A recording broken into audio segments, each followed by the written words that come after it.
And the reason they felt they needed to do that, Jesse, is because if they told their audience the truth, that when gas is the most expensive it's been, flights are super expensive, that 5,000 kids decided to spend a weekend in summer traveling across the country to go hear from conservative speakers, maybe the audience of The View would think twice about all of their ideas. That's why they felt so compelled to try to smear our wonderful summit this last week. Yeah, they have nothing else to do. Whoopi Goldberg sat tall in her usual seat on The View, her voice unwavering and her opinions as bold as ever.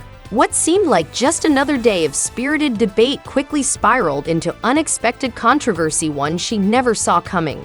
Charlie Kirk, the founder of Turning Point USA, didn't need to be in the studio to make an impact. From his own platform, he delivered a statement so charged it sent shockwaves through the audience. In just a few pointed words, Charlie called out what he claimed many had long suspected, that the glossy image of The View was propped up by shaky foundations and applause that echoed hollow.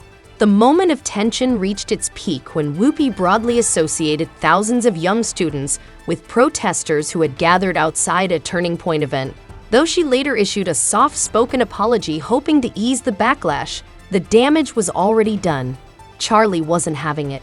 In a fiery clip that rapidly spread across social media, he fired back. "The real question isn't whether I accept the apology, do the students accept it?" he asked. These were 16 and 17-year-olds. They traveled from across the country, and now they're being linked to something hateful just because Whoopi said so. His words hit like a thunderclap. And in that moment, the confident, calm Whoopi had worn like a crown began to crack. Of Turning Point USA and the author of the new book, The College Scam. So, Charlie, do you accept The View's apology? I mean, regardless of whether or not I accept it, the question is, do our students accept it? That's really what's at heart here. They went after our 5,000 students at our event there, of high school and college kids. And look, I get attacked all the time.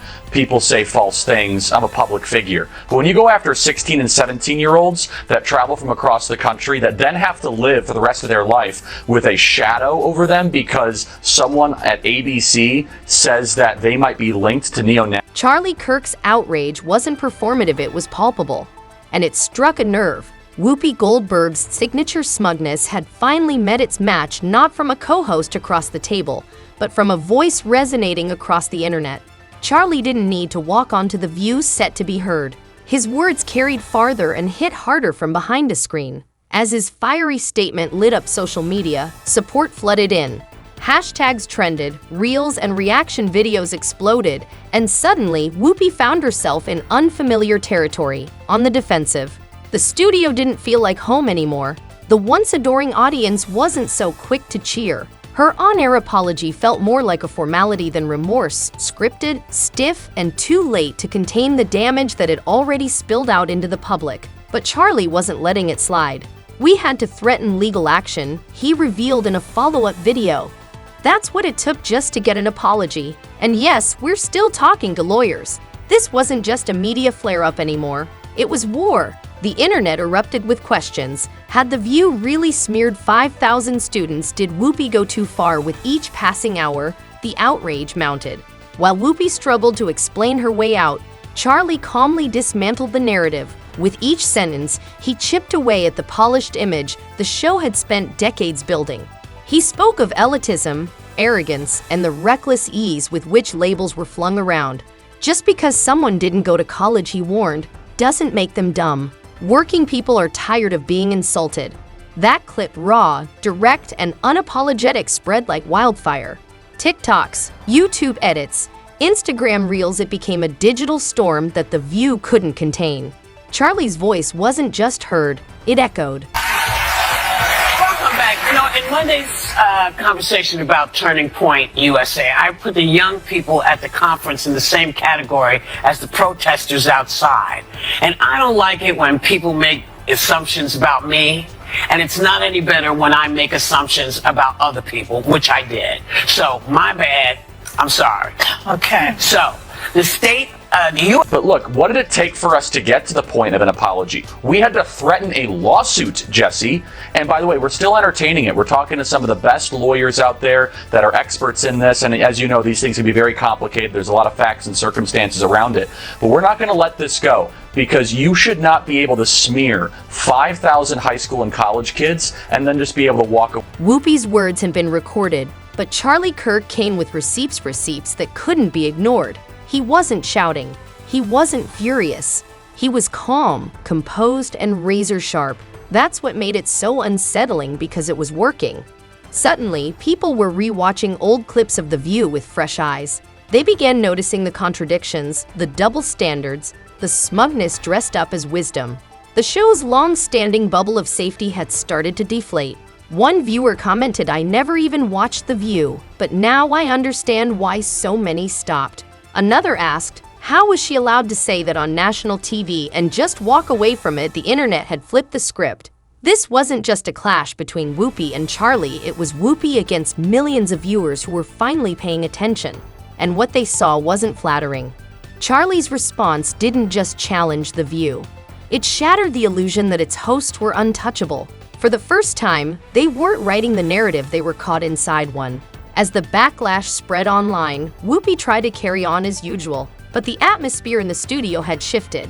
Her voice remained firm, but something had changed. That untouchable aura she once carried, it was gone, and everyone felt it. She sat upright at the table, posture unchanged, but her eyes betrayed the storm behind them. The confidence that once lit up the stage now flickered beneath the heat of public scrutiny. Even as she read her carefully crafted clarification, the neo-Nazis were protesters outside, not part of Turning Point. It rang hollow. The damage was already done. Her credibility had been scorched, and the internet wasn't buying the excuse. Neither was Charlie. His takedown wasn't loud. It wasn't cruel. It was methodical, surgical, ruthless. He didn't need insults or theatrics. He simply let the facts do the talking. And the facts screamed louder than any monologue ever could. One by one, the falsehoods collapsed. The idea that Turning Point welcomed hate groups debunked. The claim that 5,000 students were somehow complicit dismantled in seconds. Charlie didn't just win an argument. He exposed a system one clip at a time. You let them in and you knew what they were. Right. So you are complicit. I want to make a quick clarification about the neo-Nazi Turning Point event. They were outside protesters. My point was more metaphorical, that you embraced them at your thing, I felt. But for Whoopi Goldberg, the worst part wasn't Charlie Kirk's takedown, it was the silence. Not his, but from her own side. The applause slowed. The smiles faded. Even the producers seemed unsure of when to cue the next segment. When Whoopi glanced off camera for reassurance, she didn't find the usual nods or supportive glances. There was nothing, just the heavy echo of her own misstep, louder than any standing ovation. One commentator summed it up perfectly. You could feel it the way she looked at the camera, like someone waiting for approval that never came. That's what happens when the illusion starts to crack. Meanwhile, Charlie didn't flinch. This wasn't just reckless, he said. It was insidious and careless. Calm, measured, and unwavering, he called out the hosts for throwing around dangerous accusations like confetti. "We're still exploring legal options," he continued. "You don't get to smear thousands of kids and then pretend it didn't happen." And just like that, Whoopi's apology shifted from awkward to irrelevant. The table on The View, once a fortress of fierce unity and bold opinions, suddenly felt fragile. Even the laughter between segments carried a strange tension, as if everyone was second-guessing their lines. The audience noticed too. Comment after comment rolled in. That apology was weak. She's only sorry because she got caught. Charlie didn't just win, he exposed the whole game. Because it wasn't just the words that stung, it was the exposure. The same spotlight that once made Whoopi shine now revealed every flaw, every contradiction, every careless remark she thought would be forgotten. The apology segment, meant to tidy things up and move on, only opened the floodgates. Now people were asking, what else had they gotten wrong? Who else had they falsely labeled for years? Whoopi had built a media persona rooted in certainty, an unshakable voice, loudest in the room. But now that voice wavered, and viewers noticed. Charlie had proved something devastatingly simple. You don't need a TV studio or a live audience to land a knockout. You just need the truth, and the world is watching. Because you didn't go to college doesn't mean you're stupid, and it doesn't mean that you don't have wisdom. You can go to college and get a bunch of irrelevant facts about how men can allegedly give birth or whatever they teach. But I said this to our team. I said working people, the muscular class, including working women, they are so in favor of Trump, and they don't want to be called stupid or uneducated. All it took was truth, timing, and a Wi-Fi connection, and Charlie Kirk's strike echoed across every screen. For Whoopi, the real blow wasn't the apology. It was what came after the hesitation in her voice, the shift in tone, the realization that maybe, just maybe, the power of the Views table was slipping. Even longtime fans began to question, have they always talked like this? Why didn't we notice sooner the illusion had cracked? Charlie didn't shout, he dissected. Calm, precise, and relentless. This is about respect, he said.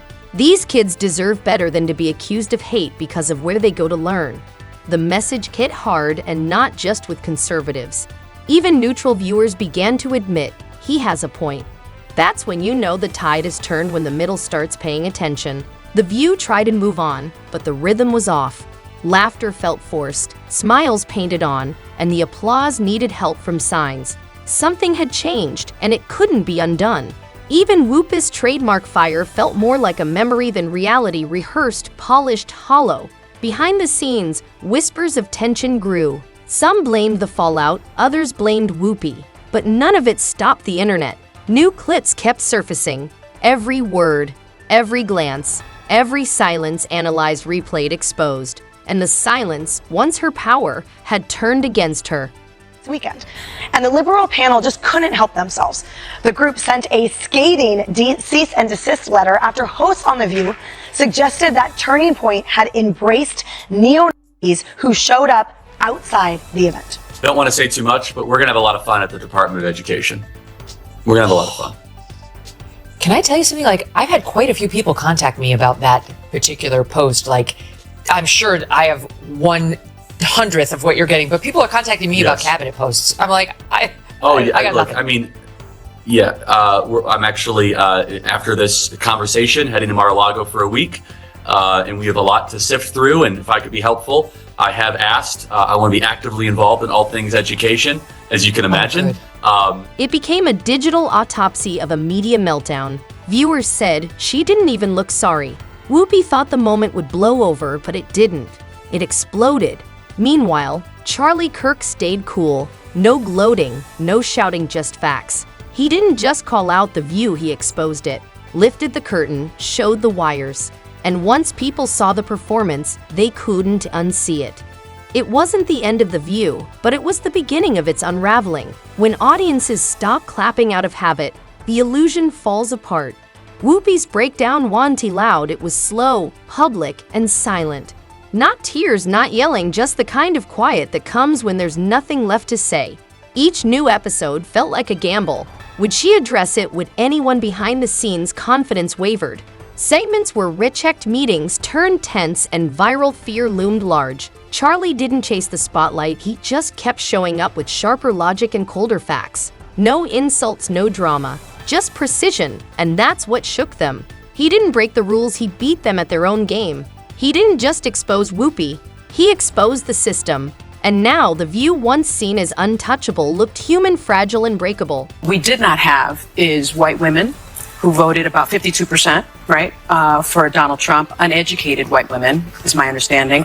Her disgusting, gross elitism and her complete out-of-touch nature with respect to the rest of the world. Sunny Hostin goes on The View and decides now would be a great time to dump all over the so-called uneducated. The empire of polished rants and studio lights finally hit a wall it couldn't spin away from.